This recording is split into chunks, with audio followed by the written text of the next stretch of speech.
All right, guys. So you got signed up as a member. You're ready to start logging those runs, those walks, those hikes, all of those good things. Where do you go from there? So this is the form where you start submitting those runs right here. So you guys can go through and read all of that.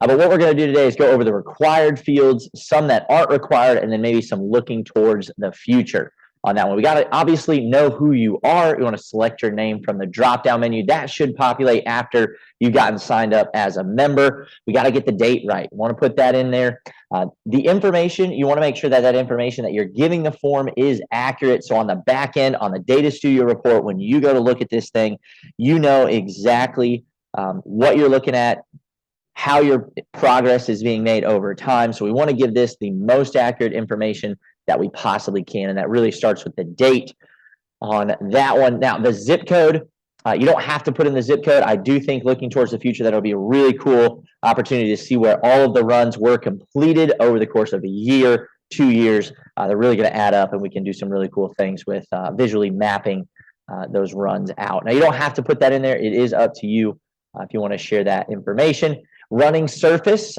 when you're looking at that Data Studio report, you want to be able to compare apples to apples. So maybe you do some trail runs, you run in the woods, you run on gravel, you do some pavement runs as well. Maybe you go to the beach. You want to make sure that you're comparing apples to apples. This gives you the opportunity to do that. Your pace in the trail, or on the trail rather, is not going to be the same as your pace on pavement.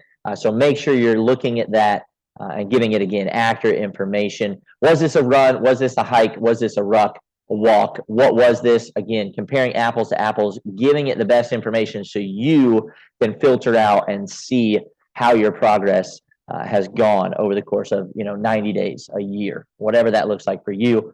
Garmin is my tracking method. You guys can use whichever one you have. You can even use a mobile phone app. Some of them are more accurate than others, but just putting that information in there so you have an idea. Oh, I was using a Fitbit, but now I've got an Apple Watch or a Garmin. So you've upgraded that. Your tracking is a little bit more accurate, all of those sorts of things. Just keeping track of that as you go throughout this whole journey. We got to have the distance, obviously the moving time. This one is in hours. So if you're running for 0 hours but a few minutes, you definitely want to put that in there. So this does need to be a 0. If it's a 0, you can't just leave it blank on that one. It is one of those required fields. Moving down, we've got minutes on this section. I'm going to get those minutes in there. And then the last one, seconds.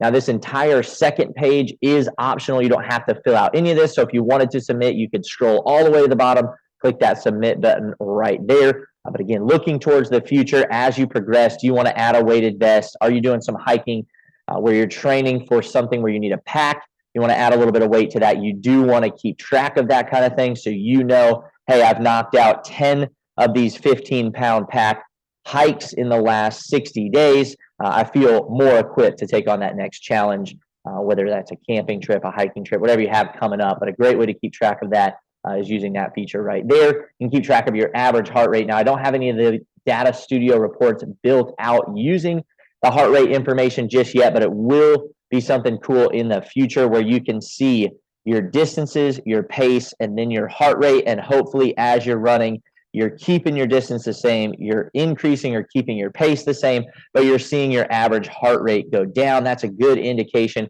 that you're becoming more physically fit. Your heart is able to handle the stress of the same run at a little bit better able to handle that right there. Same thing with the max heart rate on that one. Your elevation gain, how many feet did you climb on that one? Average cadence, yep, you can put all of that information in here. Max cadence, none of these are required. But again, in the future, some great information for us to have access to. If you want to make some personal notes on that, you certainly can. And then in the future, hoping to have some run clubs that meet consistently, and that will fall into this place right here. So maybe you'll want to get together with a group of folks and we have some run clubs in the area. Can absolutely be something that we look at going towards the future. So that is built in there right now. It is none.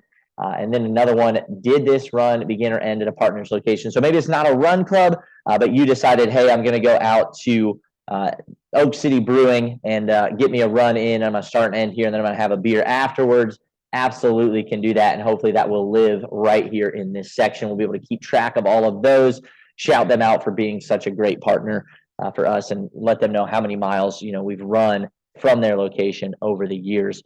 But that pretty much does it, guys. You click the submit button after that. All the magic takes place on the back end.